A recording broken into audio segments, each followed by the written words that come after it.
बिस्मिल्लाहिर्रहमानिर्रहीम। Class exercise 8A और हम हैं इसके क्वेश्चन नंबर 9 पे।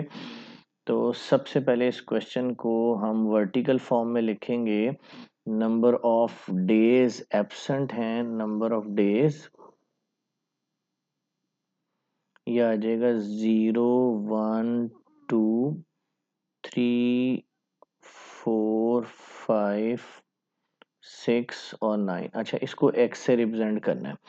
और नंबर ऑफ स्टूडेंट्स यानी फ्रीक्वेंसी जो है, नंबर ऑफ स्टूडेंट्स का कॉलम बन जाएगा।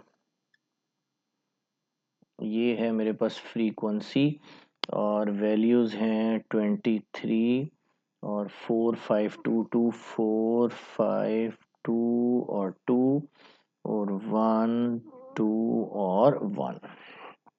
मीन कैलकुलेट करना है, इधर ही कॉलम बना वैल्यू फार्मूला लिखते हैं, summation F X over summation F. तो ये वाली वैल्यू तो मेरे पास फौरन से मिल जाएगी। ये देखें, एफ का कॉलम है और इसका टोटल यहाँ इसके नीचे आएगा समीशन एफ यानी टोटल एफ।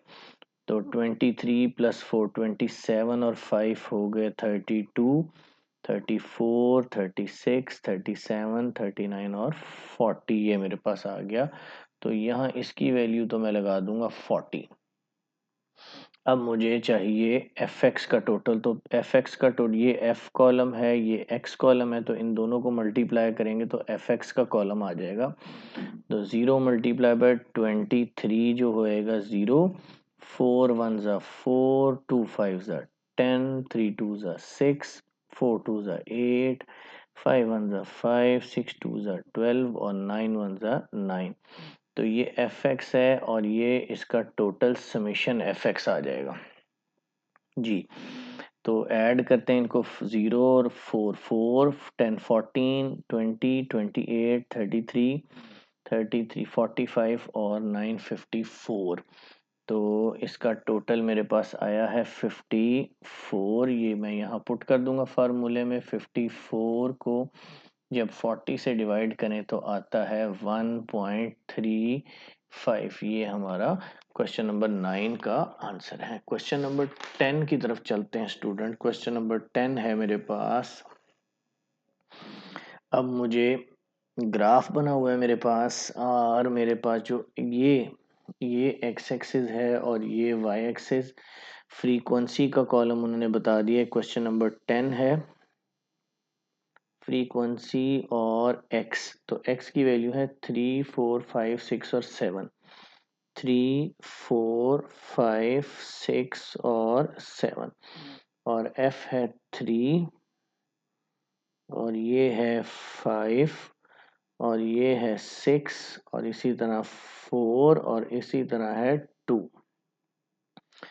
तो स्टूडेंट्स हमारे पास फार्मूला है एक्स बार यानी अरिथमेटिक मीन इक्वल है summation X over N. Sorry, ये ग्रुप डाटा का क्वेश्चन है तो समेशन एक्स नहीं लगेगा, जो summation F X over summation F लगेगा। तो समेशन एफ तो मुझे मिल जाएगा यहाँ से 8 और 6 14 और 4 18 और 2 20। यहाँ वैल्यू लग गई 20। अब एफ एक्स का कॉलम सम चाहिए मुझे, तो वो होगा समेशन एफ एक्स चाहिए। तो इन दोनों को मल्टीप्लाई करें 9, ये आ गया 20, ये आ गया 30, ये आ जाएगा 6 4 ज़ा 24 और 7 2 ज़ा 14। तो ऐड करें इनको, ये दोनों को ऐड करेंगे 50 और इनको ऐड करेंगे 74, 74 में 9 ऐड करेंगे 83 और 83 में 14 ऐड करेंगे तो 97। तो 97 को जब 20 से डिवाइड करेंगे तो मेरे पास आएगा 4.85। जी स्टूडेंट्स, उम्मीद है लेसन पसंद आया होगा। मेरे चैनल को सब्सक्राइब, वीडियो को लाइक, दोस्तों को शेयर करें। अल्लाह हाफ़िज़।